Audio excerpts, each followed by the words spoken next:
Hello everyone, this is Randy, your sewing machine man, and what we're looking at is a Kenmore 10 stitch, and this one is a 385 126 4180. My favorite Kenmores are the 158 series, but they did make a couple of these 385s that had steel gears in them, believe it or not. This one has steel gears, so this is one I'm going to recommend, and I'm going to sell it to somebody if they want it. It's for sale. It's a nice little machine. It's lightweight. It's got a robust drivetrain, which means it's got the steel gears. It does have, plastic cams and stuff like that. Plastic front, plastic lid. That's an alloy frame, which is nice. They started to go to plastic with these. It has the plastic little arm that snaps off. But you can see, if I can get it off, you can see down underneath here, you got your 15 class front load system, which I'm crazy about.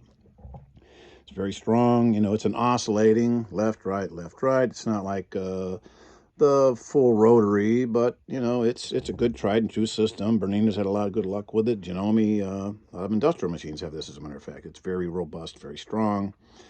15 class, easy to get bobbins, easy to get parts for, very standard. So this is a good little machine. I like it a lot, and like they will say at the car dealership, it's priced to sell. So this little guy, let's see, what do we got on this one here? This little guy is 10 stitch steel drive gears with book, wiring, and accessories, $2.99. It's got the original Sears Kenmore original owner's manual.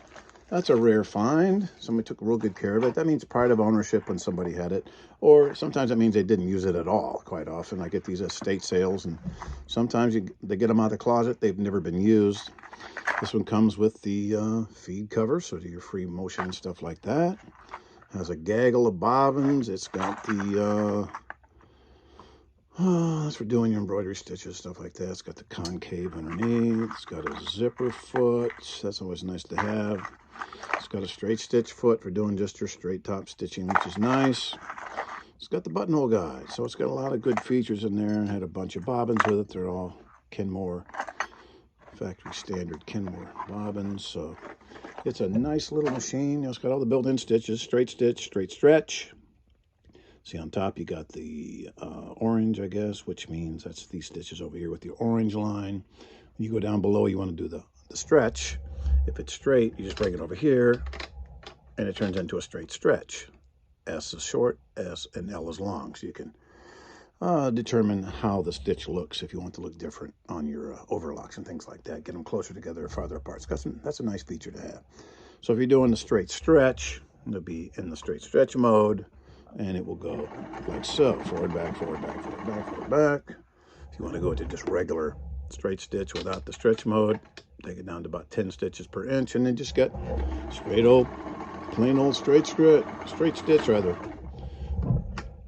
And it's got the zigzag built in, overlock, single overlock, all the stretch overlocks, the 3-step stretch elastic. It's got a lot of nice stitches on it.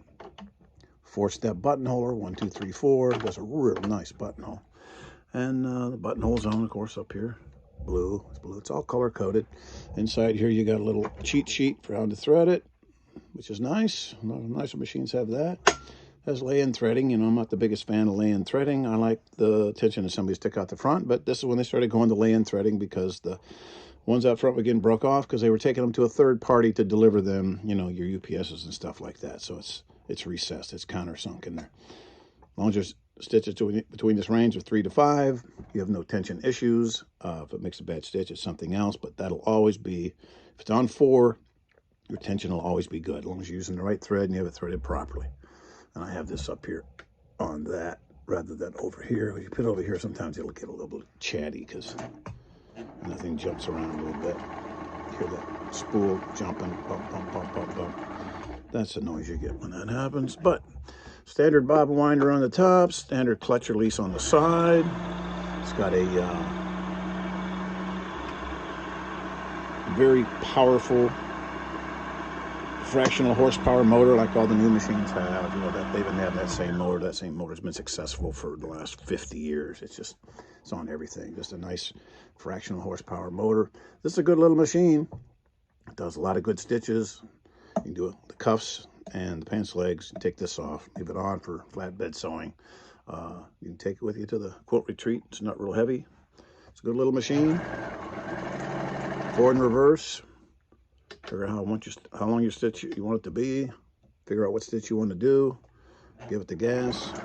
Away you go. A little tick, tick, tick. That's my thread jumping around up there on the spool.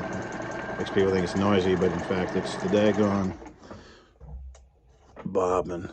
I wind the bobbin to put it up there. I'll put it over here and you'll see it sounds completely different. Yeah, that goes away. So, nice little machine, a little 10-stitch Kenmore. It's a 385. Most of the new 385s have the nylon gears. This is one of the rare ones that has a steel drive gear. 385, 126, 4180. Book accessories, $2.99 plus tax. I'll deliver it to your place, deliver it, and get you going. 10-stitch Kenmore, nice little machine. Thanks.